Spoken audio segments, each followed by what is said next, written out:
तो मैं धर्म वैज मजहब को सिर्फ एक ही तराजू में तोलूंगा, मतलब एक ही चीज में डिवाइड कर दूंगा कि जो मजहब है, मजहब में किसी भगवान का होना जरूरी है, जबकि धर्म में किसी भगवान का होना जरूरी नहीं है।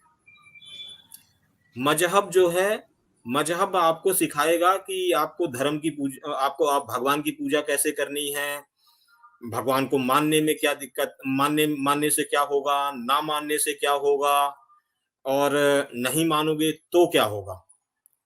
धर्म आपको ये बिल्कुल नहीं सिखाता, और ये सिखाता भी है। धर्म आपको भगवान की चीजें भी सिखाता है, अपार्ट फ्रॉम द भगवान भी सिखाता है। वो आपको सिखाता है जिंदगी कैसे जीना है, आगे कैसे बढ़ना है। धर्म बेसिकली मानवता सिखाता है। और जो मजहब है, मजहब एक स्ट्रेट फॉरवर्ड रूल पे बनता है कि अगर आप उनकी किताब में एक ही रूल होता है, अगर आप मेरे मजहब मतलब मेरे रास्ते पर नहीं हैं, तो फिर आप बिल्कुल गलत हैं। जो धर्म होता है वो कभी मानवता की बात करेंगे ही नहीं, वो किसी एक समुदाय की बात करेंगे। मानवता की बात सिर्फ एकमात्र सनातन धर्म कहता है, सर्वे भवन्तु सुखिनः, सर्वे सन्तु निरामया, सर्वे भद्राणि पश्यन्तु, मां कश्चित् दुर्भाग् भवेत्। इसमें कहीं पर भी आपको ये लफ्ज नहीं मिलेगा कि आप ये मानने वाले, वो मानने वाले, किसको मानने वाले, पत्थर पूजने वाले, पेड़ पूजने वाले। इसमें सब और सब माने सब। जिसने भगवान को माना, जिसने भगवान को नहीं माना, जिसने पाप किया, जिसने पाप नहीं किया है, हर कोई आ जाता है उसमें। उसको कहते हैं धर्म। धर्म जो होता है वो हमेशा विकासशील होता है, उसमें हमेशा आप क्वेश्चन कर सकते हैं। हमेशा आप उसकी जो अगर कोई थ्योरी बन गई है, उसमें क्वेश्चन करके उसको ओवर रूल्ड करके उसको करेक्ट कर सकते हैं।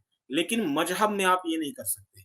मजहब में जो चीज लिख गई है वो थंब रूल है, वो चाहे सही हो या गलत हो, उसको आपको मानना ही मानना पड़ेगा।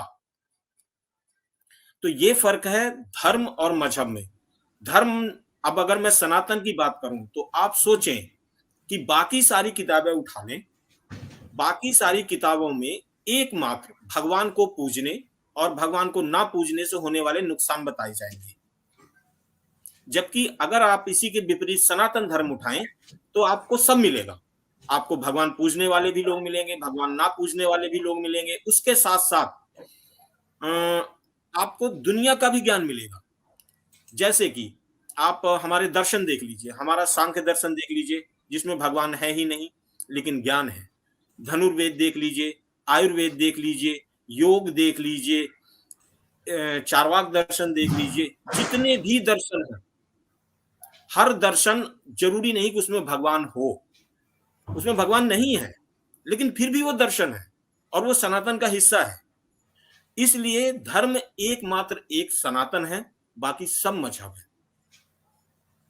ये थी मेरी जी कल के लिए जो बात। जी जी, बिल्कुल। बहुत अच्छी आपने व्याख्या की कि आपके हिसाब से धर्म वो है जो हमें मानवता सिखाता है, और वो किसी एक संप्रदाय या एक समाज के लिए नहीं है, वो संपूर्ण सब मानवता के लिए है।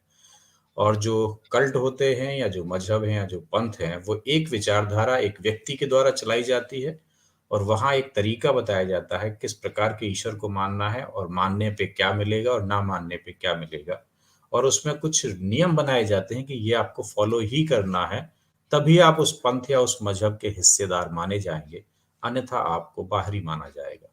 बिल्कुल उचित व्याख्या की आपने। हम और अपने साथियों से बात करते हैं, फिर उस पे हम आगे चर्चा करेंगे। हमारे साथ ओनली ह्यूमैनिटी जी जुड़े हैं। आपका स्वागत है भाई। जय सनातन, जय हिंदू राष्ट्र। आप अपनी बात जी रखिए सर, आज के जय विषय। सनातन, जय हिंदू राष्ट्र। जी सर देखिए, सबसे पहले तो मैं दो तीन बातें कहूंगा जिस पे हमें सबको गौर करना चाहिए। सबसे पहले ये समझे कि सनातन क्या है। सनातन का मतलब ये है, एक तो है दायित्व और एक है अपनी प्रकृति को, जिस वातावरण में हम रहते हैं उसको पहचानना।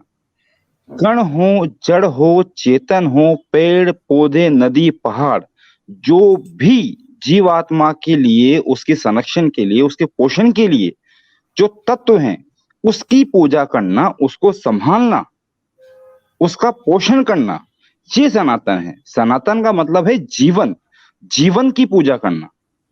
और दायित्व क्या है? दायित्व से हम समाज को बेहतर कर सकते हैं, हम अपने आप को बेहतर कर सकते हैं।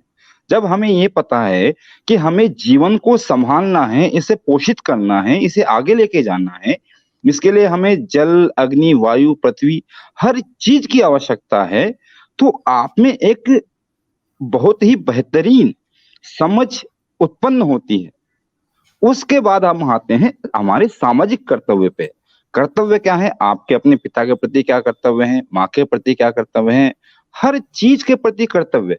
कर्तव्य मतलब ड्यूटी, जिसे हमें निभाना है, उसमें ना नुकुर नहीं हो सकती है, क्योंकि जब हम दायित्व निभाएंगे जब ही तो हम उससे स्नेह प्राप्त कर सकते हैं ना सर। अगर मेरा बच्चा है, मैं उसे ना पढ़ाऊं, ना लिखाऊं, ना 2 वक्त का भोजन दूं, और मैं उसे कहूं कि तू मेरी इज्जत कर, तो वो नहीं करेगा सर। दायित्व से ही समाज का निर्धारण होगा कि आप अपने समाज को कहाँ लेके जा रहे हैं। सनातन ये है सर कि मैं एक रोटी खाने से पहले पहला अपना निवाला गाय को देता हूँ, दूसरा चींटियों को देता हूँ, तीसरा निवाला पक्षियों को देता हूँ, क्योंकि वो इस समाज का हिस्सा हैं, वो जीवात्माएं हैं। जीवात्मा मतलब चाहे मुझ में आत्मा है या और किसी जीव में आत्मा है, वो मेरे समान है। और ये देखें आप, हमसे गलती कहाँ हुई? हमसे गलती ये हुई, सनातन का मतलब है शास्त्र और शस्त्र। हमें शास्त्र का ज्ञान रहा, न हमें शस्त्र का ज्ञान रहा।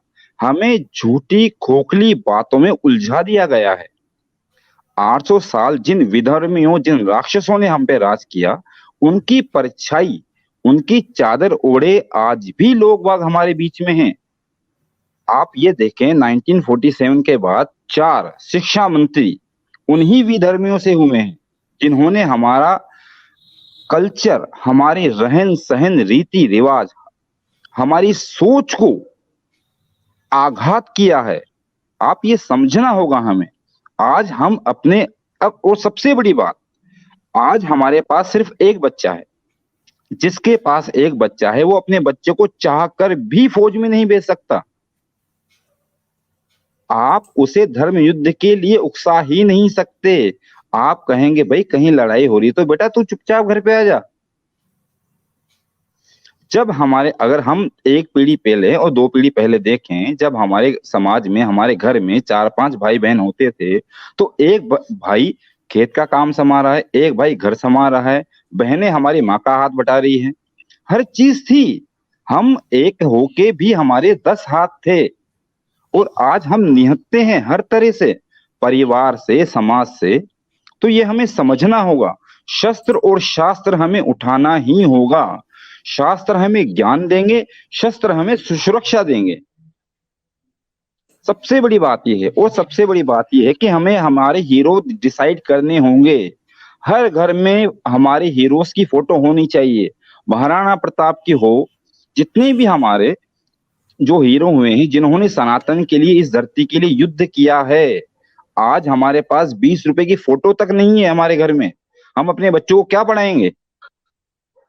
सबसे बड़ी बात जी, यह है सर, प्रभु श्री जी, राम ने अपना राज्य छोड़ा, लेकिन शस्त्र नहीं छोड़ा। प्रभु श्री कृष्ण ने 100 गालियां खाई, लेकिन उसके बाद उन्होंने सुदर्शन चक्र का प्रयोग किया। ये हमें समझना होगा। बिल्कुल। हमारा शास्त्र ये नहीं कहता कि किसी को पीड़ा दें, लेकिन जो समाज के लिए, देश के लिए, मानवता का खतरा है, उसे समाप्त करना ही धर्म है।